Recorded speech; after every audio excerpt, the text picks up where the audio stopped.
Bismillah, dəyərli dostlar, bu günləri danışacağıq kükürt və onun birləşmələrindən başlayaq. Deməli, birinci başlayacaq 6-cı A qrupunda hansı elementlər var? Dəyərli dostlar, bu yarım qrupun elementləri, baxın gördüyünüz, oksigendir, kükürtdür, selen, tellur, polonium.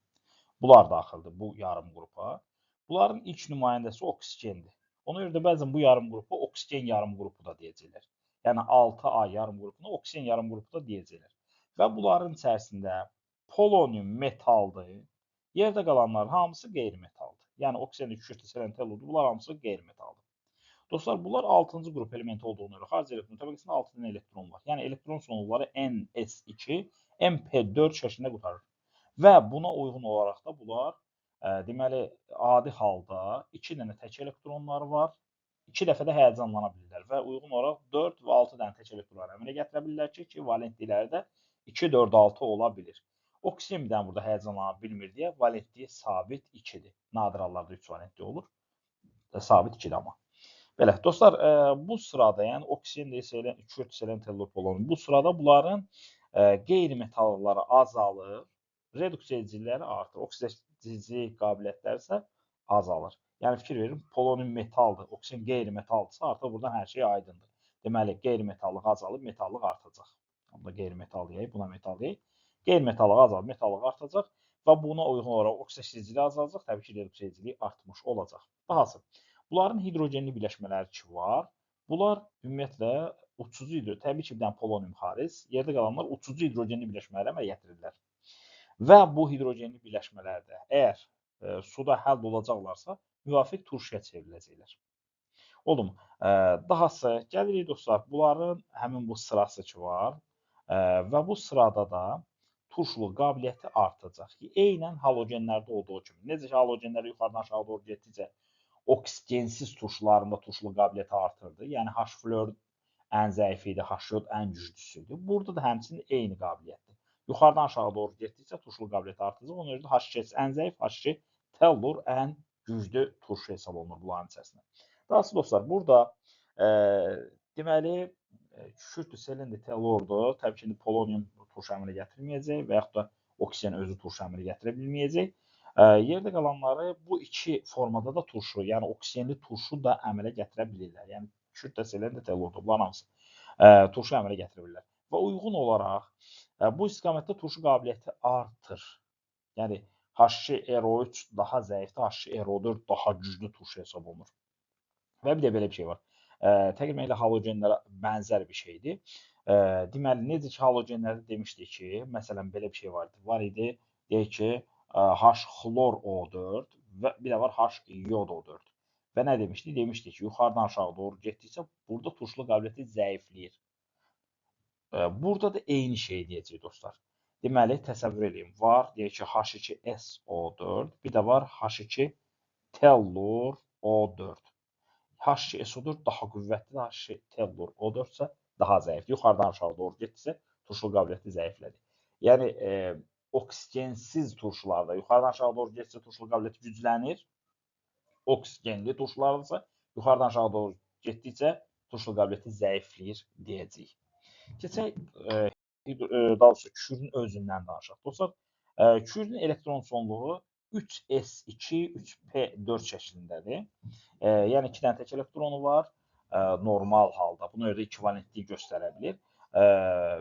Və belə deyək, 2 dəfə də həyəcanlana bilir. Çünki 6-cı qrup elementidir, 2 dəfə həyəcanlana bilir və uyğun olaraq 4 və 6 valentliyi göstərə bilir. Bunların oksijeşmə dərəcələrinə gəlincə, mənfi 2 oksijeşmə dərəcəsi göstərə bilər, mənfi 1 oksijeşmə dərəcəsi göstərə bilər, 0, təbii ki, bəsit olanda 0. Sonra bir də müsbət 2, müsbət 4, müsbət 6 oksijeşmə dərəcəsi göstərə bilər. Amma yadınızda qalsın, dəyərli dostlar, kükürt əgər metallarla birləşibsə, baxın, yəni metallarla və yaxud da hidrogenlə ola bilər və yaxud da karbonla ola bilər və yaxud da fosforla ola bilər. Bu hallarda kükürt hər zaman mənfi 2 oksijeşmə dərəcəsi göstərir. Sonra valentlik məsələsində də həmçinin 2, 4 və 6 valentlik göstərir. Amma dostlar, bu gördüklərimiz, yəni metallarla, hidrogenlə, karbonla, fosforla birləşibsə, o zaman 2 valentlik göstərir. Yəni bu hökmən belədir dostlar. Hər zaman sabit 2 valentlik göstərir deyəcəyik. Və bunların təbiət tapılmasına. Dostlar, ümumiyyətlə belə bir şeydir. 4 dənə element ki var. Karbondur, oksigendir, azotdur, bir də kükürdür. Bunları təbiətdə biz həm sərbəst, həm birləşmə şəklində rast gələ biləcəyik. Həmçinin kükürd bunlardan biridir. Yəni kükürdü biz təbiətdə həm sərbəst, həm birləşmə şəklində görə biləcəyik. Kükürdün birləşmələri hansılardır dostlar? Bunları lütfən formullarını əzbərləyək.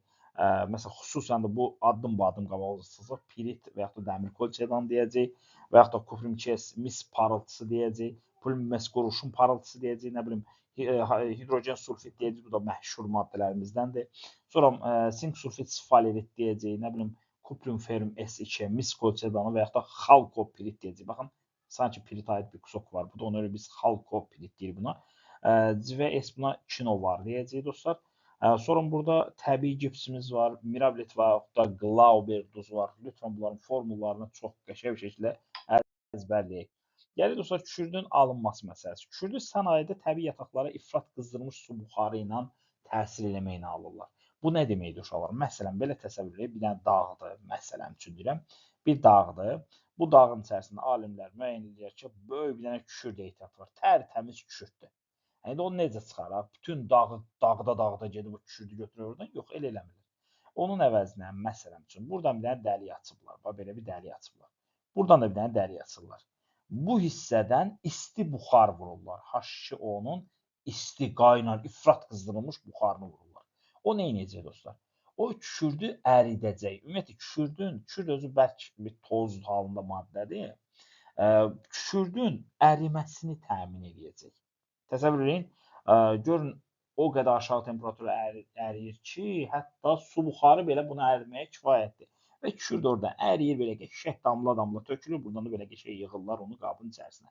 Bu metoda deyirlər, fraş üsulu deyirlər buna. Və yaxud da elə yerin özündə də ola bilər, tök qayanın içində, dağın içində demirəm, amma yerin özündə də ola bilər belə bir tərəfdən vursunlar, bir tərəfdən çıxsın, kükürd axsın, tökülsün, ərintisi. Mümkündür bu hal. Qısası bunu sənədin bu metodunu alırlar. Laboratorda alınma metodu. Laboratorda alınma metodu birincisi piriti qızdırmaq olar. Əziz dostlar, piriti qızdıranda da nə baş verəcək? Piriti qızdıranda pirit bu şəkildə parçalanacaq. Ferrum S, üstünə gələm S. Alın sizə gül kimi kükürt. Və yaxud da H2S-in üstünə ya halogenlər gələcəklər, ya da ki SO2 gələcəklər. Dostlar, H2S-in üstünə halogen gəlsək, H halogen və S alınacaq. Yəni nə demək istəyirəm? Baxın, H2S üstünə gəlirəm, xlor 2. Buradan nə alınacaq? H xlor, üstünə gəlirəm S. Gül kimi kükürt. Və yaxud da H2S ilə SO2-nin reaksiyasına alınacaq S, üstə gəlirəm H2O kimi bir reaksiya baş verəcək. Keçək növbəti məsələmizə. Dəyərli dostlar, deməli, kükürdün fiziki özəllikləri nələrdir? Kükürd ümumiyyətlə S8 tipli bəsit maddə əmələ gətirə bilər. Amma bütün kükürdlər S8 demir, xeyr, şimdi deyəcəm nə demək istəyirəm. Kükürd ümumiyyətlə sarı rəngli tozdur və asan əriyən maddədir. İstiliyi çox bərbad keçirir. Sonra elektrik keçirməyən bərk maddədir, elektrik ümumiyyətlə keçirmir. Suda həll olunur və islanmır. Ümumiyyətlə suda həll olunmayacaq və islanmayacaq suyla. Bu xassədən istifadə edirlər. İslanmayan parçalar istehsal edirlər. Belə. Daha sonra kükürd özü tol oldu, həll ola bilər. Sonra karbon sülfitdə qəşəng həll ola bilər. Kükürdün iki dənə alotropik şəkil dəyişməsi var. Kristallik və plastik kükürd. Yəni iki dənə alotropik şəkil dəyişməsi var. Dostlar, kristallik kükürd budur. S8. Yəni fikir verilirsə, bir molekulu 8 atomdan ibarətdir. Bu molekulyar quruluşlu bir maddədir. Buna biz nə deyəcəyik? Buna deyəcəyik kristallik kükürd. Kristallik kükürd. Bir də var dostlar, plastik kükürd. Plastik kükürddə necədir vəziyyət? Orada konkret molekul formasında deyil. Atomar quruluşdadır. Belə ziqzaq formasında bir maddədir. Plastik kükürd bir balaca da elastik maddədir. Ümumiyyətlə, kristallik kükürdü qızdırırsınız, plastik kükürdə çevrilə bilir, amma müvəqqəti. Sonra təzədən qırılğan bir hala keçir. Keçək kükürdün kimyəvi özəlliklərinə. Dostlar, kükürd ümumiyyətlə qızdıranda çox sürətlə aktivləşən bir maddədir. Aktivləşən bir qeyri-metaldır. Aurum, platin və iridiumdan ümumiyyətlə reaksiya girməyəcək dostlar. Sonra nə qəribə ki, natrium, kalium və civə ilə otaq temperaturunda reaksiya daxil olacaq. Uşaqlar, civəni xüsusən vurğulayıram. Niyə görə deyirəm? Civə normalda passiv metaldır, amma kükürdlə adi şəraitdə reaksiya daxil olur. Deməli, natriumla kükürdün reaksiyasında natrium 2S. Mən bayaqlar nə demişdim? Demişdim ki, kükürd ümumiyyətlə metallarla ikivalentli birləşmə verirdi. Metallar idi, sonra karbon idi, hidrogen idi, fosfordu. Bunlarla ikivalentli birləşmə verirdi. Bax, burada da onu göstərir. Bir də mən xüsusən bəzi metalları xüsusilə burada yerləşdirmişəm ki, bunlar dəyişkən valentlidirlər. Feriumla S-in reaksiyasından şarj çaşbaş qalır ki, ay Allah, buradan 2 valentli dəmir alınır, yoxsa 3 valentli. Dostlar, 2 valentli alınacaq. Alınacaq FeS. Və yaxud da kupriumdan da 1 valentli, yoxsa 2 valentli alınır, 2 valentli alınır. Kuprium S. Civə ilə kükürdün reaksiyasından civə S əmələ gələcək. Bax, bu sonuncu yazdığım reaksiyaya deyirlər demerkurlaşma reaksiyası. Əgər belə deyək, hər hansısa bir səbəbdən termometr qırılıbsa, evə civə dağılıbsa, o zaman biz kükürd tətbiq edirik. Yəni kibriti götürürük, kibritlə başlayırıq həmin o hissəni bir balaca sürtüşdürməyə ki, həmin o civəni ki, orada civə ilə kükürd reaksiya daxil olsun, bu maddə əmələ gəlsin. Bu maddə zərərsiz maddə, amma civənin özü isə zərərli maddədir. Onun üçün civəni belə deyək də bir balaca zərərsizləşmək üçün bu metoddan istifadə etmək olar. Gələk kükürdü qeyri-metalların reaksiyasına. Kükürd yodla reaksiya daxil olunacaq. Yəni xatırladınız da biz halogenlərə demişdik. On, John, Jones. Yəni oksigen və azot florla reaksiya daxil olunurdu. Karbonla, sonra bromla və xlorla karbon, oksigen və azot reaksiya daxil olunurdu. Yodla isə karbon, oksigen, azot və kükürd reaksiya daxil olunurdu. Yəni kükürd yodla reaksiya girməyəcək. Florla alışverişli reaksiya daxil olacaq. Təbii ki, bu reaksiya yəqin ki, yadınızdadır. Kükürdlə flor reaksiyasından S-flor 6 alınır. Sonra dahası kükürdlə fosforun reaksiyasından alınacaq P2S5 şəklində. Sonra kükürdlə karbonun reaksiyasından CS2. Dostlar, biz buna deyəcəyik karbon disulfid. Karbon disulfid deməli alınacaq buradan. Sonra dahası kükürdlə oksigen reaksiyasından SO2 alınacaq. Burada bir daha qeyd edirəm, keçən dəfə dərslərimizdə də qeyd eləmişəm. Ümumiyyətlə, oksigen azdır, çoxdur, fərqi yoxdur, SO2 alınacaq. Sonra H2 ilə S-in reaksiyasından H2S alınacaq. Silisiumla da kükürdün reaksiyasından silisium S2 alınacaq. Bu şəkildə reaksiyalar verəcək. Keçək növbəti məsələmizə dostlar. Kükürdün mürəkkəb maddələrlə də həmçinin reaksiyalar var.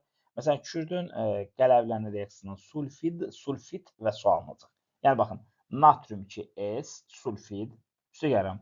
Natrium 2SO3 sulfid, bir də su əmələ gələcək. Yəni sulfid, su. Bu şəkildə yadımızda saxlayaq. Sonra kükürd qatı sulfat turşusu ilə reaksiya daxil olur. Durusu ilə demirəm, maşallah. Qatı sulfat turşusu ilə reaksiya daxil olacaq və buradan alınacaq SO2 və H2O.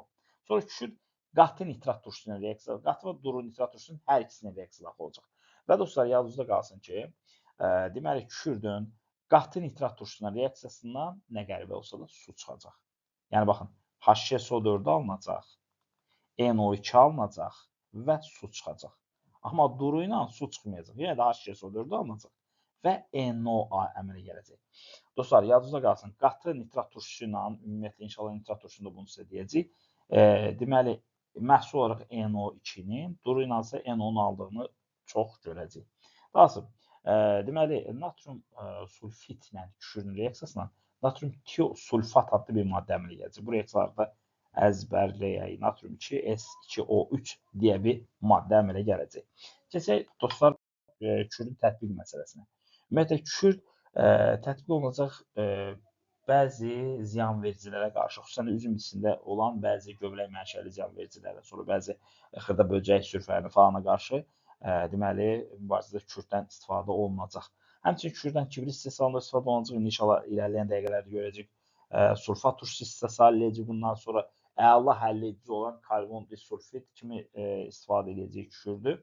Dahası təbabətdə biz kükürddən istifadə edəcək, xüsusi məlhəmlər şəklində dəri xəstəliklərinin müalicəsində istifadə olunacaq. Bəzi göbələk növü, daha doğrusu gənə növləri var ki, məsələn, qoturluq gənəsi deyə bir gənə növü var. O insan dərisinin altına girir, kükürd tərkibli mazlar tətbiq edilir. O həmin gənələri məhv edir, insanları xilas edir. Dahası, dostlar, biz üzvü kimyadan kauçukun alınmasını keçmişdik. Məsələn, DN tərkibli maddələr, onlar polimerləşirlər, daha doğrusu DN-lər polimerləşirlər. Əmələ gəldi kauçuk, həmin o kauçuku da kükürdlə işləyirdik. Bu prosesə vulkanlaşdırma deyirdik, dostlar, və alınırdı rezin və yaxud da ebanit. Demək, kükürd burada da istifadə oluna bilərmiş. Dahası, kükürd qara barıt istehsalında istifadə olunacaq. Qara barıtın tərkibi Gördüyünüz kimi kalium nitrat, kükürt və karbon qarışığı qara barıtın əsas tərkibi hissəsiymiş. Dahası deməli, bayaqlar bu cümləni işlətdim. Demək, qurlaşma məsələsi kükürdü orada da tətbiq eləmək olar. Keçək dostlar, hidrogen sulfid adlı bir maddə ilə tanış olaq. Dəyərli dostlar, hidrogen sulfid rəngsiz maddə, lax yumurtayı verən, zəhərli və suda yaxşı əldə olan qazdır. Dostlar, mən sulfid turşusundan söhbət eləmirəm, hidrogen sulfid qazından söhbət edirəm. Deməli, əgər bu suda həll olacaqsa, ondan sonra əmələ gələcək sulfid turşusu. Yəni, öncə ilə bu bir qaz idi. Həll elədik, alındı sulfid turşusu. Və bunun molekulu bucaq vuruşlu. Təqribən, bax, molekulu bu şəkildə yazırıq. SHH. Molekul təqribən bu şəkildə olan bir maddədir. Dahası, bəzi mineral suların içərisində, sonra vulkanik mənşəli, deməli, bəzi qeyzerlər var. Onların içərisində biz bunu görəcəyik. Və yaxud da vulkan qazlarının, falanların tərkibində biz bunu görəcəyik. Məsələn, Azərbaycanda isti su var, Masallıda. Orada Mədə bulağı deyilən bir ərazi var. Orada, məsələn, biz çox bərbad qoxulu bir sudur. Düzdür, sağlamlıq üçün əla faydalı bir sudur, amma yaxında görürsünüz ki, çox pis qoxusu var. Amma çay dəmləyəndə həmin o qoxu gedir, amma hər halda da ilk mərhələdə çox pis qoxu verir. Həmin o qoxunun əmələ gəlməsinə səbəb gördüyünüz bu maddə imiş. Dahası, dostlar, keçək hidrogen sulfidin alınması məsələsinə. Sənayedə xüsusi bir metodu yoxdur. Niyə xüsusi bir metodu yoxdur? Çünki bəzi reaksiyalardan olsa bu əlavə məhsul kimi əmələ gəlir. İnşallah ki, biz gələcəyinə bəzi reaksiyalar öyrənəcək, orada görəcəksiniz. Yan məhsul kimi onsuz da əmələ gələcək. Onlar xüsusi bir metodla bunu almırlar. Gəl laboratoriya məsələsinə. Laboratoriya məsələsində də əsasən dostlar sulfidlərə ya xlorid ya da sulfat turşusu ilə təsir eləməklə biz bunu ala bilərik. Məsələn, ferum S-in üstünə H-xlor gəlmişik. H-xlor sulfiddən daha qüvvətlidir. Ona görə ferum xlor 2 üstünə gələm H2S deyə bir şey alınacaq. Sonra dahası, aktiv metalların qatı sulfat turşusu. Baxın, uşaqlar, qatı sulfat deyirəm, amma duru demirəm. Qatı sulfat turşusunun aktiv metalların reaksiyasında həmçinin H2S əmələ gələ bilər. Buradan nə alınacaq? Birinci növbədə H2S əmələ gələcək. Sonra əmələ gələcək natrium sulfat və əmələ gələcək su. Keçək növbəti məsələmizə dəyərli dostlar. Deməli, bunun kimyəvi özəlliklərinə baxaq, kimyəvi xassələrinə baxaq. Birincisi, qızdıranda parçalanır. Yəni, belə o qədər də davamlı bir turşu deyil. Və nə alınacaq? Buradan alınacaq təbii ki, H2 və S.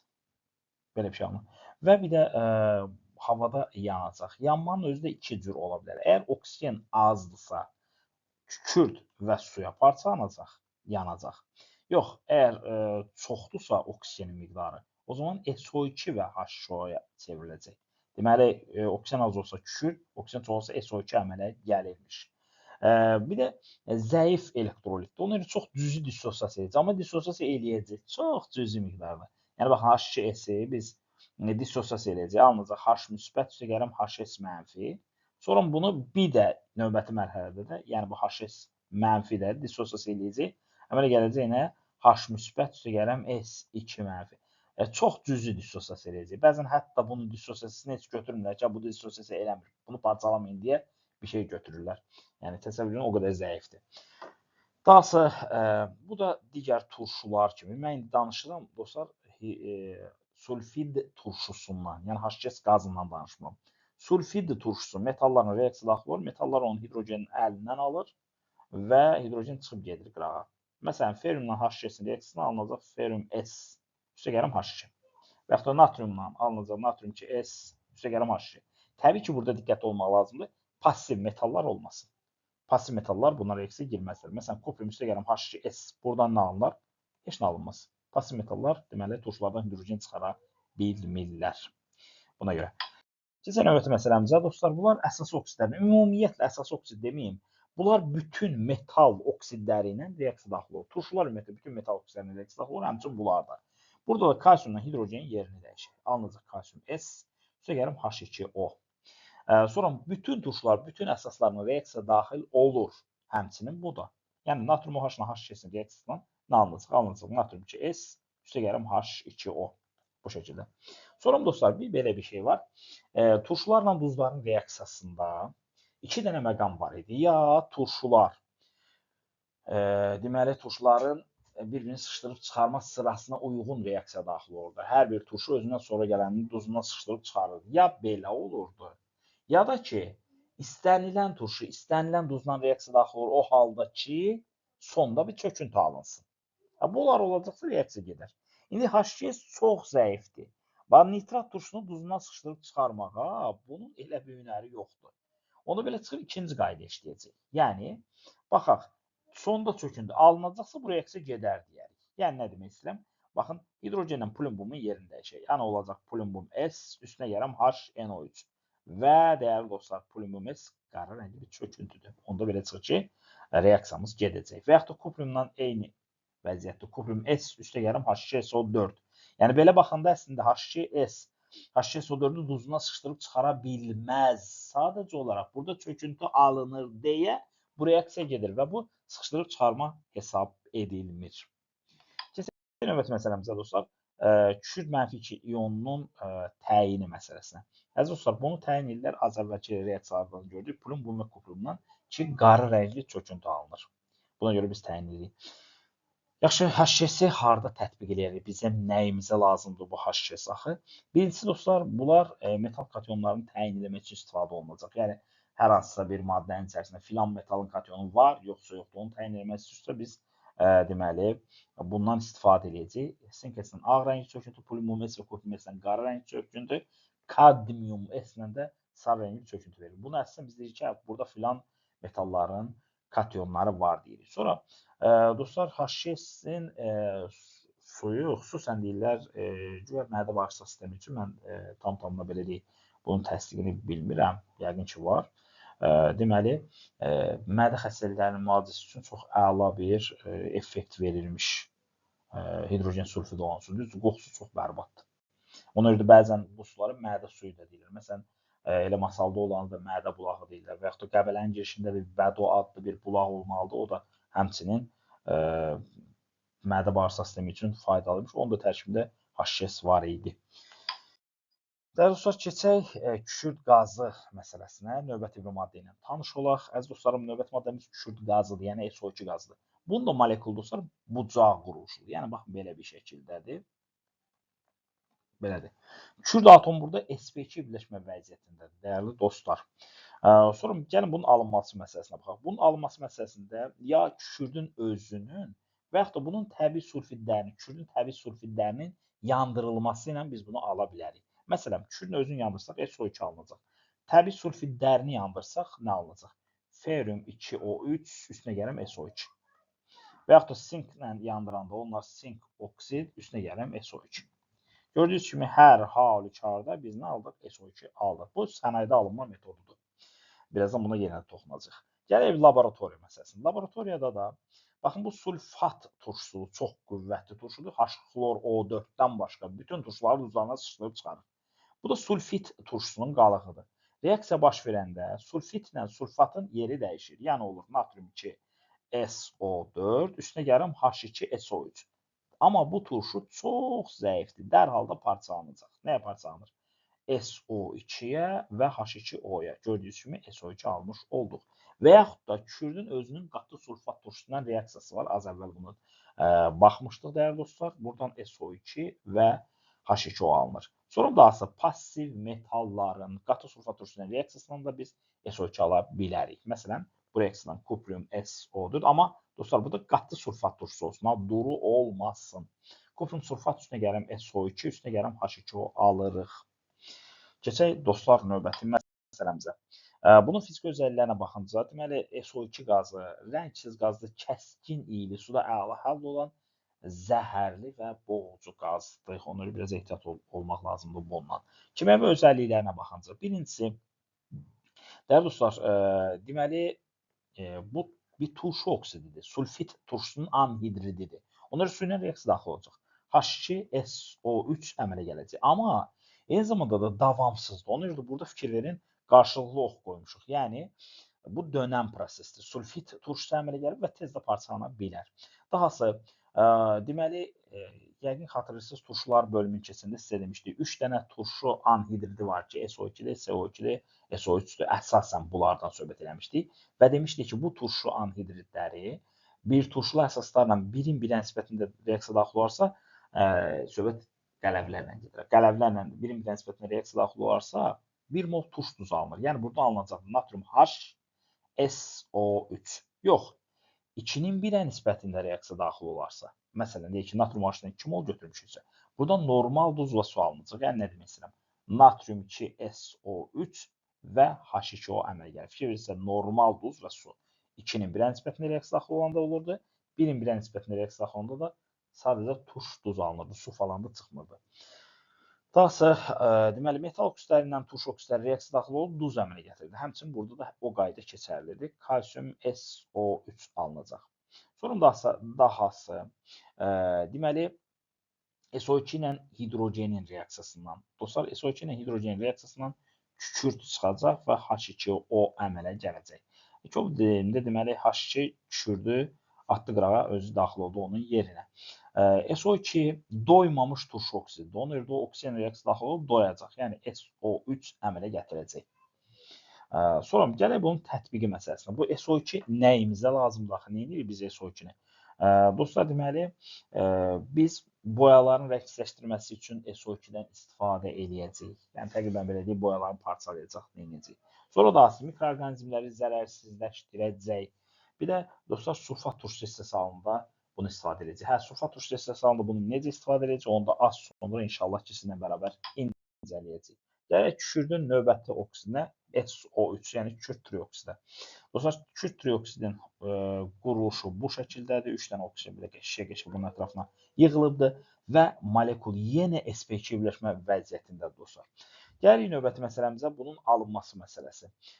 Bunun alınması məsələsində, deməli, birinci sənayedə biz nə edəcəyik? SO2-ün üstünə O2 gələ bilərik və alınacaq SO2. Az əvvəl gördüyümüz reaksiyadır.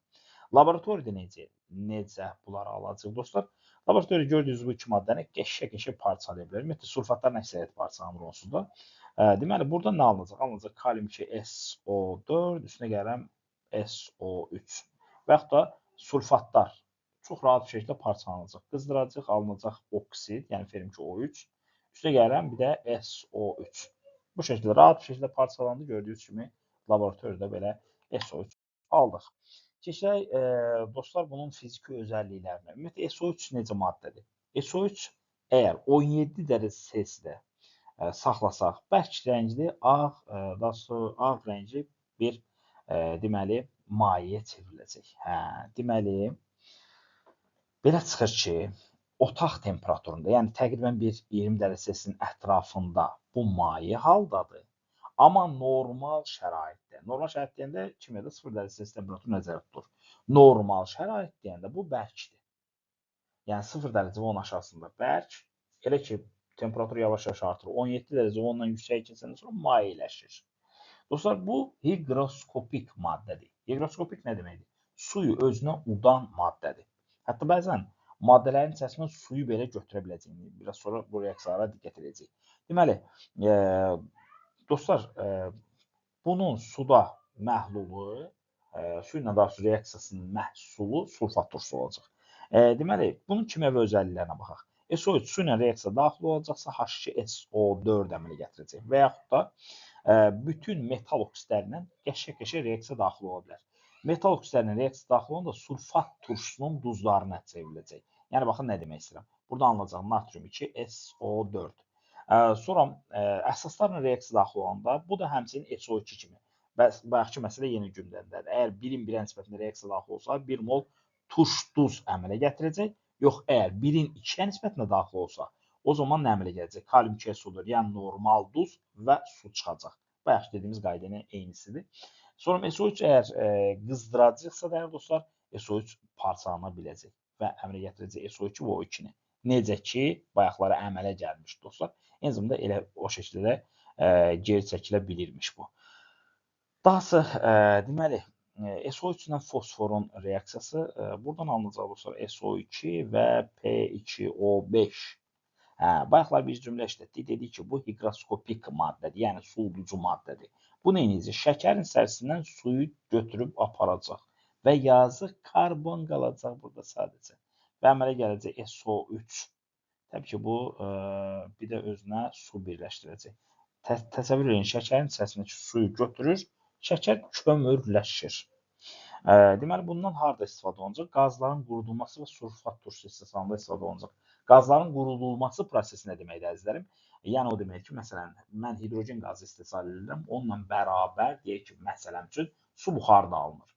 Mən bu qaz qarışığını əgər SO3 olan yerdən keçirsəm, təbii ki, burada hidrogen SO3-lə reaksiya daxil olmur, amma su buxarı SO3 tərəfindən udulacaq. Nəticə etibarilə hidrogen su buxarından azad olmuş olacaq. Bu qazların qurulması prosesidir. Dostlar, gələk sulfat turşusu. Əsas söhbətimiz budur. Sulfat turşusu və yaxud da buna kuporos yağı da deyirlər. Maşında da, akkumulyatorda istifadə olunan maddədir və bunu müsəlman alimi Cabir bin Həyyam kəşf eləmişdir, dostlar. Bu sulfat turşusu kontakt üsulu deyə bir üsul var. Onunla istehsal olunur və bir neçə mərhələ ilə istehsal olunur. Və biz xam mol olaraq da nə götürə bilərik? Kükürdün özünü də götürə bilərik və yaxud da kükürdün sulfidlərini də götürə bilərik. Təbii minerallarını da götürə bilərik. Ən çox biz istifadə edəcəyik piritdən. Niyə piritdən istifadə olunur, dostlar? Birinci, pirit ehtiyatlarının çoxluğu, həm də ki, dostlar, burada biz iki tərəfli bir məhsul alırıq. Həm bir tərəfindən sulfat turşusu üçün kükürdü çıxarmış oluruq buradan. Bir də dəmir, polad çubuğun istehsalı üçün dəmiri buradan istifadə eləmiş oluruq. Ona görə iki tərəfli bir istehsaldır, niyə də pirit olmasın. Deməli, birinci prosesə başlayırıq piritin yandırılmasından. Təbii ki, pirit yanında da əmələ gələcək ferium 2O3 və SO2 qazı əmələ gələcək. Dəyərli dostlar, amma burada bir neçə məqama diqqət etmək lazımdır. Piriti tam səmərəli, qəşəng, gözəl yandırmaq üçün nə edəcək? Birinci növbədə piriti xırdalayacaq. Yəni, böyük hissəcikləri xırda hissəciklər şəklində yandıracaq piriti. Bunu niyə görə eləyirik? Ümumiyyətlə, belə bir qayda qanunumuz var. Deyirik ki, bərk maddənin xırdalanma dərəcəsindən asılıdır reaksiyanın sürəti. Yəni, mən bərk maddəni nə qədər xırdalasam, reaksiya o qədər sürətlə gedər. Ona görə də pirit dediyimiz təsəvvür edin, bir qaya parçasına oxşar bir şeydir. Onu xırdalayıram ki, reaksiya daha sürətlə getsin. İkincisi, temperaturu qaldırıram yüksək, 800 dərəcə Selsiyə qaldırıram ki, reaksiya daha sürətlə getsin. Siz bilirsiniz ki, temperaturun artırılması kimyəvi reaksiyanın sürətini artıran amildir. Və temperaturu hər 10 dərəcə artırılır, kimyəvi reaksiyanın sürəti 2-4 dəfə artır. İndi görün, 800 dərəcə artırırsa, əməli başlı reaksiya sürətinə gedir. Bir də uşaqlar, üçüncü addım olaraq biz havadan istifadə eləməyəcəyik. Saf oksigendən istifadə edəcəyik. Niyə görə bunu edəcəyik? Havanın sadəcə 20%, yəni 5də 1-i oksigendir. Biz 100% oksigen versək, oksigenin miqdarını 5 dəfə artırmış oluruq. Qatılığı, oksigen qatılığını 5 dəfə artırmış oluruq və bu da reaksiya sürətinə əməlli dərəcədə təsir edəcək.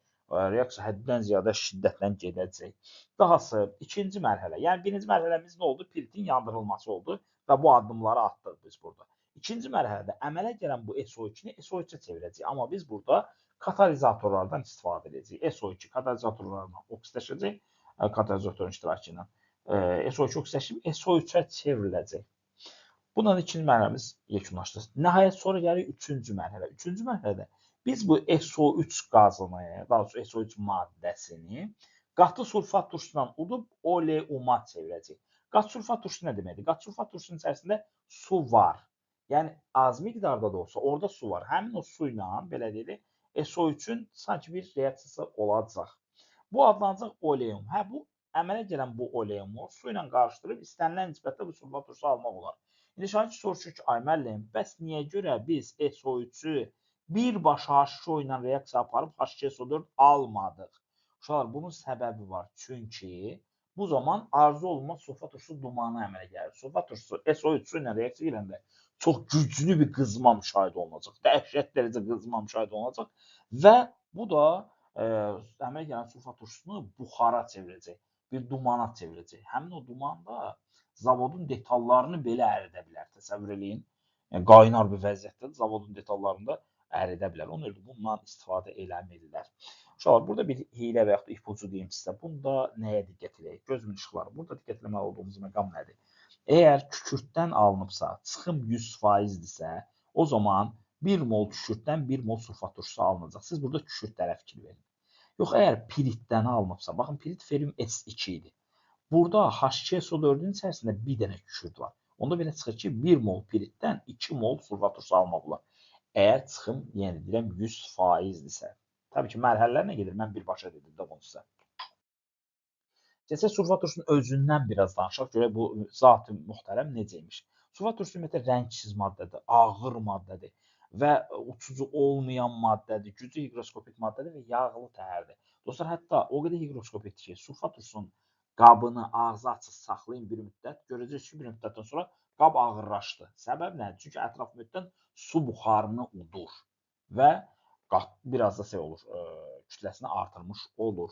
Sonra su ilə çox super, istənilən nisbətdə qarışır. Bu arada çox az maddə var, belə su ilə istənilən nisbətdə daxil qarışsın. Həmçinin bunların biri də sulfat turşusudur. Biz buna etil spirti, metil spiritində demişdik. Həmçinin də bu maddə üçün də deyəcəyik. Su ilə istənilən nisbətdə qarışacaq bu zatı muhterəm. Dahası, suda həll eləyəndə bir qəşəng bir qızma müşahidə olunacaq və hidrat əmələ gətirəcək. Baxın, bu hissədən diqqət edək. Su ilə deməli hidrat əmələ gətiribdir. Özünə yəni su molekulları birləşdirəcək. Uşaqlar, yadınızda qalsın. Suyu sulfat turşusunun üzərinə tökmək olmaz. Ona görə də çünki bu zaman qızma müşahidə olunacaq, turşu ətrafa sıçramağa başlayacaq.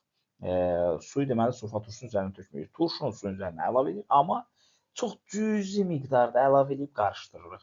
Özdə onu birbaşa şap-şap deyə tökmürük də. Yəni adətən kimyada belə şey istifadə olunur. Məsələn, bir qabdır, bunun içərisində məsələn üçün deyirəm, su var. Biz bunun bir dənə şüşə çubuq götürürük. Sulfat turşusunu az miqdarda bu şüşə çubuğu əlavə edirik. Şüşə çubuqdan belə qəşəng axa-axa yavaş-yavaş bununla belə sürüşə-sürüşə gəlir daxil olur bu suyun içərisinə. Sonra onu qarışdırırıq təzədən bilə ilə. Yəni hissə edirik. Birbaşa onu eləmirik çünki bu zaman dediyim kimi qızma müşahidə olunacaq. Yəni indi sulfat turşusunun kimyəvi özəlliklərinə baxaq. Mənim indi sizə danışacağım bu sulfat turşusunun özəllikləri bütün sulfat turşusuna, durusuna, qatısına, hamısına şamil olunan bir şeydir. Sulfat turşusu metal oksidlərinə reaksiya daxil olub duz və su əmələ gətirəcək. Yəni nə demək istəyirəm? Buradan alınacaq kalsium SO4 və H2O. Fikir verirsiniz, kalsiumla hidrogenin yerini dəyişdim. Sonra bu qarışıq oksiddir. Qarışıq oksid də iki cür duz əmələ gətirəcək. Niyə bu belə olacaq? Mən bu reaksiyanı təzədən yazmış olam. Ferium 3O4-ü belə yazarıq. Ferium O və ferium 2O3. Bunun qarışığı kimidir. Bunun üstə sulfat turşusu gəlsək, əzizlərim, bir dənə fikir verin. Birinci bununla sulfat turşusunu reaksiya aparsam nə əmələ gələr? Ferium SO4 əmələ gələr. Və su əmələ gələr təbii ki. İkinci bununla reaksiya aparsam da əmələ gələr ferium, bu 3 valentlidir. Ferium 2 SO4 3 dəfə və su əmələ gələcək. Qısası 2 dənə nəyin qarışığı əmələ gəlir? 2 dənə duzun qarışığı əmələ gələcək. Sonra bütün əsaslar, bütün turşularına reaksiya daxil olur. Həmçinin burada da həmin qayda gözlənilən şeydir. Buradan alınacaq kuprium SO4, üstünə gələm H2O. Sonra dahası, sulfat turşusu çox qüvvətli turşudur. Ona görə bütün duzları, turşuları onların duzlarını sıxışdırıb çıxara bilir. Bir dənə H4-ə gücü çatmır. Buradan da nə alınacaq dostlar? Natriumla hidrogenin yerini dəyişir. Natrium SO4 və H2CO3. Təbii ki, bu da rahat qala bilmir. Deməli, karbon qazına və suya parçalanır. Keçək dəyərli dostlar, indi mən sizə danışacaqlarım duru sulfat turşusunun reaksiyaları olacaq. Deməli, birincisi duru sulfat turşusu. Dostlar, bu dissosiasiya eləyəcək və elektrik cərəyanını keçirəcək. Yəni nə demək istəyirəm? Baxın, H2SO4 ionla parçalana bilər. H müsbət üstünə gəlirəm HSO4 mənfi. Təbii ki, bu HSO4 mənfi özü də dissosiasiya eləyəcək. Yəni HSO4 mənfi də dis eləyəcək. Baxın, nə alınacaq? H müsbət üstünə gəlirəm SO4 2 mənfi. Və rahat şəkildə ionlarla ayrılır və elektrik cərəyanını bal kimi də keçirir. Dahası, deməli, bunlar aktivlik sırasında hidrogenə qədər yerləşən metallarla reaksiya daxil olurlar, duz və su əmələ gətirirlər. Ay müəllim, bu nə deməkdir? Dostlar, məsələn üçün bir dənə belə bir şey deyim sizə. Sink üstünə gəlirəm H2SO4, amma duru versiyası. Buradan alınacaq Sink SO4, üstünə gəlirəm H2. Bal kimi də H2 çıxdı çölə. Heç problemimiz də yoxdur. Dahası, pasiv metallarına, yəni kuprium, hidrogen, argen, platin və aurumdan ümumiyyətlə reaksiya girməyəcək. Yəni, məsələn, kuprium üstünə gəlirəm H2SO4 duru versiyası H2SO4. Bu reaksiya ümumiyyətlə getməyəcək. Getdi. Dahası, deməli, burada oksidləşdirici rolunu turşudakı hidrogen oynayacaq. Yəni, nə demək istəyirəm? Baxın, bu reaksiya diqqət edin. Buradan alınacaq natrium 2SO4, üstünə gəlirəm H2. Fikir verin, bu oksidaşma reduksiya reaksiyasıdır. Hidrogen burada müsbət 1-dən gəlir 0-a. Yəni, gördüyünüz kimi oksidaşma dərəcəsi azaldı. Yəni, oksidləşdiricidir. Oksidləşdirici rolunu burada hidrogen oynadır. Reduksiya edici bəs nədir? Metaldır. 0-dan gəlib müsbət 1-ə. Yəni, oksidləşmə dərəcəsi artıb. Ümumiyyətlə, bu reaksiya getməyəcək, bu heç. Belə. Dostlar, dahası, feriumdan, nikeldən, xromdan, alüminiumdan bu adi şəraitdə reaksiya daxil olacaq. Yəni, qızdırmadan eləmədən adi şəraitdə reaksiya daxil olacaq. Dahası ferrium və xromla ekvivalentli birləşmə verəcək. Məsələn, ferriumla üstə gələm H2SO4 alınacaq buradan ferrium SO4. Üstə gələm H2. Gördüyünüz kimi ekvivalentli bir birləşmə verdi burada. Həmçinin xromla da eyni şey eləyir. Bir də bir şey deyim sizə dostlar, bu plumbumla normal duz əmələ gətirəcək. Yəni tuş duz falan verməyəcək. Niyə bunu xüsusən vurğuladım normal duz? İndi birazdan görəcəksiniz səbəbini. Keçək növbəti məsələmizə. Dostlar, indi qatı sulfat turşusu durudan fərqli olaraq nələr eləyə bilər? Birinci, dissosiasiya etmir və elektrik cərəyanını keçirmir. Baxın, iyonlarına parçalanmır. Dahası, metallarla reaksiya daxil olanda hidrogen əmələ gətirmir. Amma halbuki biz bayaqlar dedik, metallarla turşu reaksiya daxil olurdu, hidrogen çıxarırdı. Burada isə elə şey müşahidə olunmur. Bu da həmçinin dur və qatı sulfat turşunun hər ikisi aurum və platinlə reaksiya daxil olmayacaq. Dahası, ferrium, nikel, xrom, alüminium bunlarlansa bu adi şəraitdə reaksiya daxil olmur. Adi şəraitdə bunlar passivləşdirir bir-birini. Və nə edirlər? Ancaq qızdıranda reaksiya daxil olur. Baxın, fərqə diqqət edin. Duru sulfat turşusu bunlarla adi şəraitdə reaksiya daxil oldu. Amma qatı sulfat turşusu bunlarla adi şəraitdə reaksiya daxil olmadı. Dahası, ferrium və xrom duru sulfat turşusuna ekvivalentli birləşmə verirdi. Bundan sonra 3 valentli birləşmə verəcək. Dahası, plumbum duru sulfat turşusuna normal duz verirdi. Amma qatı sulfat turşusuna turş duz əmələ gətirəcək. Bir də burada oksiləşdirici rolunu kükürt oynayacaq. Bunlar nə deməkdir? İndi onu az sonra görəcəksiniz dostlarım. Qat sulfat turşusunun xassələrindən. Bunun ən önəmli xassələrindən biri metallarla olan reaksiyasıdır. Yəni nə demək istəyirəm? Birincisi, metallarla bunlar reaksiya daxil olanda, baxın, sxem belədir. Görün nələr alınır. Baxın, metalla turş reaksiya daxil olanda alınır metal sulfat, su, bir də reduksiya məhsulu. Bir dənə müqayisə üçün deyirəm. Məsələn, duru ilə bir dənə reaksiyanı yadımıza salaq. Sink üstə gələm H2SO4, amma duru versiyada. Belə təsəvvür edin. Baxın, müqayisə üçün bunu yazıram. Buradan nə alınır? Buradan alınır Sink SO4 və H2. Yəni, nə su çıxsın, nə əlavə reduksiya məhsulu, heç şeylər olmurdu. Sadəcə bu alınırdı. İndi buradasa, baxın, reduksiya məhsulu, su, aləm dəyib bir-birinə. İndi gəlin, metal əgər aktiv metal varsa, həmin o reduksiya məhsulu H2S olur. Yəni, nə demək istəyirəm? Təsəvvür eləyin, kalium üstünə gələm H2SO4. Təbii ki, qatı versiyası. Buradan nə alınacaq əzizlərim? Bax, sxemə görə nə demişəm? Metal SO4. Yəni, kaliumun sulfatı, kalium 2SO4. Sonra su alınır buradan. Və reduksiya məhsulu olaraq da H2S əmələ gəlir. Dostlar, H2S. H2S deyib, H2O yazıram. Yəni, bunu bütün aktiv metallar eləyir. Yəni, litium, natrium, kalium, rubidium, cesium, fransiyum, kalsium, strontium var. Bunların hamısı belə bu tipli reaksiya verəcək. Metalımız əgər maqalizin olarsa, yəni maqnezium, alüminium və sink olarsa, bu zaman reduksiya məhsulu bu üç növün üçü də ola bilər. Ay müəllim, bu nə deməkdir? Bu dəqiqə deyim, o nə deməkdir? Baxın. Yəni, məsələn üçün indi sinki götürək. Sink üstünə gələm H2SO4, amma qatı versiyada. Alınacaq sink SO4. Alınacaq su. Və ola bilər alınsın, baxın, H2S də alına bilər. SO2 də alına bilər. S də alına bilər, H2S də alına bilər. Və 3 məhsuldan biri alınacaq. Və dostlar, yuxarıdan aşağı doğru getdikcə, turşu durulaşdıqca H2S-in alınma ehtimalı daha çox olur. Sonra temperatur artdıqca H2S-in alınma ehtimalı daha çox olur. Bu arada, ay müəllim, bizə indi soruşacaqmı, hansı temperaturda hansı alınır? Yox, sadəcə sizdən soruşacaq ki, o hansı metallardır ki, turşunun duruluq dərəcəsi və temperaturuna asılı olaraq 3 növ məhsul verə bilir. O metallar, baxın, bu 3 dənə metaldır. Bunlardır. Yerdə qalan metallar, yəni orta aktivlər və passiv metallardan da kuprin, hidrogen və argentum. Baxın, platin və aurumu demədim. Yerdə qalan bütün metallarda reduksiya məhsulu SO2-dir. Məsələn, bir dənə nümunə yazaq. Deyək ki, elə götürək, nəyə götürək?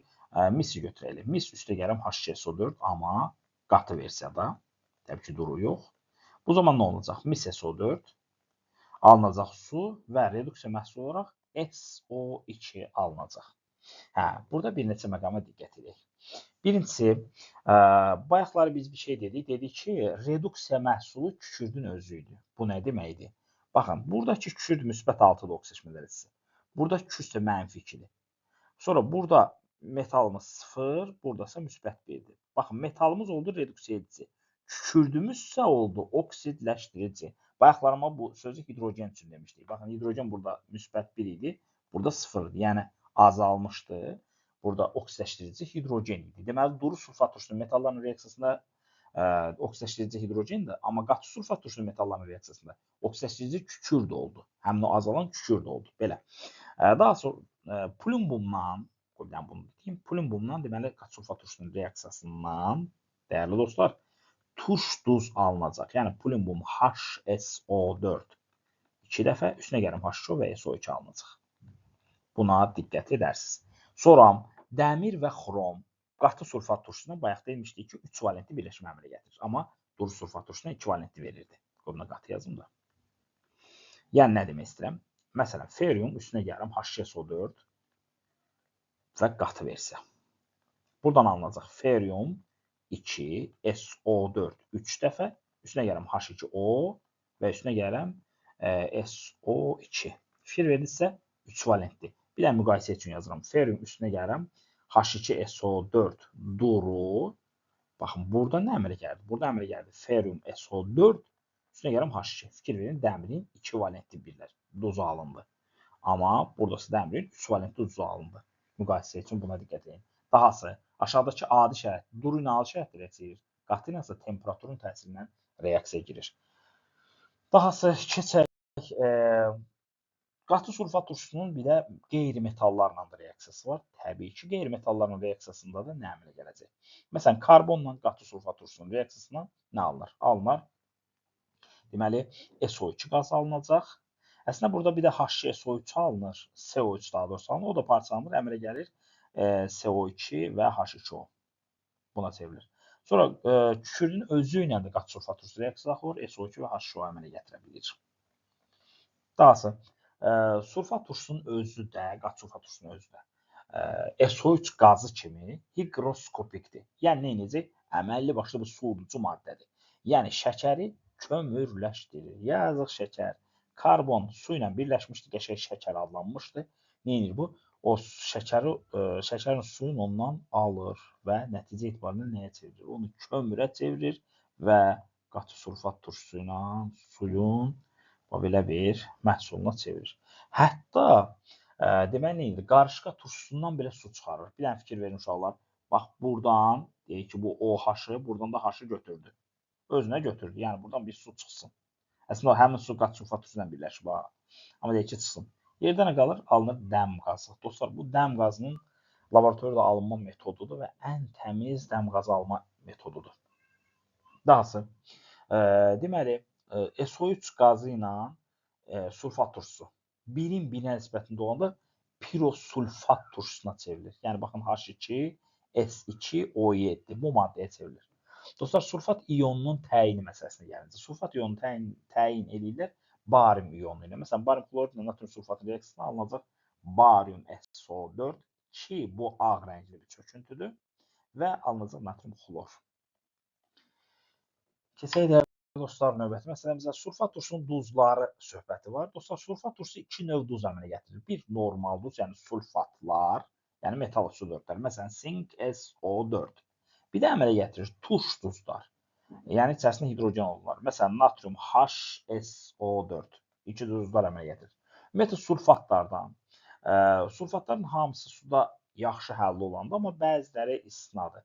Məsələn, kalsiumdan argentum sulfatları suda az həll olur. Barium sulfat, stronsium və plumbum sulfat isə praktik olaraq həll olunur. Bunu necə yadda saxlayaq dostlar? Azca həll olur. Yəni, argentum və kalsium SO4-ləri az həll olur. Barium, stronsium və plumbum SO4-lər isə bunlar praktik olaraq həll olunur. Amma yerdə qalan SO4-lər suda yaxşı həll olan maddələrdir. Deməli, dahası, sulfatlar, yəni sulfat turşusunun duzları, sulfat turşusunun özü ilə reaksiya daxil olub hidrosulfatlar əmələ gətirə bilərlər. Yəni, nə demək istəyirəm? Baxın, deyək ki, natrium 2SO4, üzərinə gəlirəm H2SO4. Yəni, sulfat turşusu ilə reaksiya daxil olur. Sulfat turşusunun duzlarına burada sulfatlar deyirlər. Burada nə əmələ gələcək? Əmələ gələcək natrium HSO4, sadəcə 2 molekul.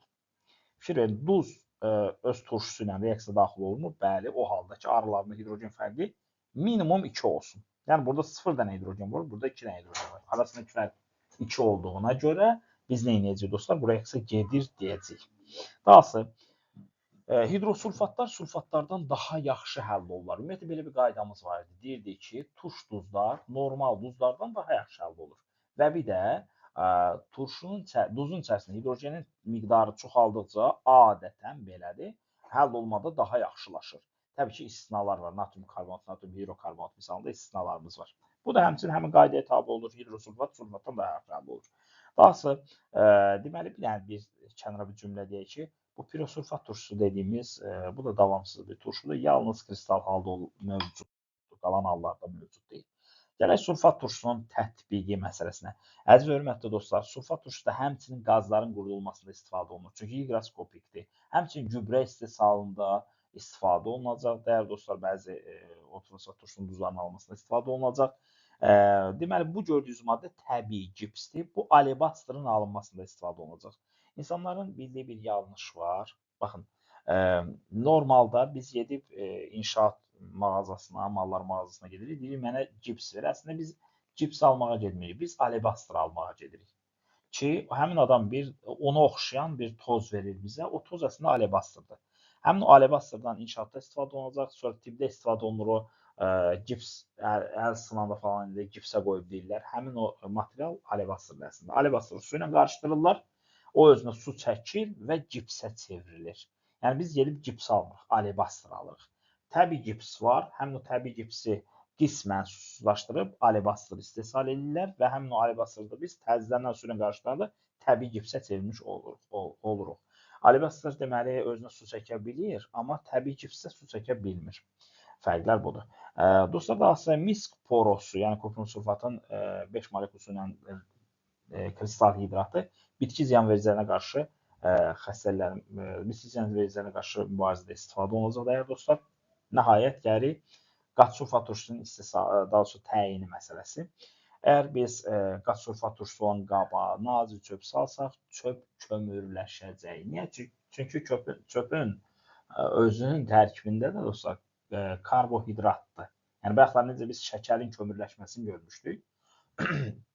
O çöpün özünün tərkib hissəsində sellulozdur. O da dırnaqarası bir növ şəkərdir. Şəkər deyil, əslində şəkər kimi baxaq buna.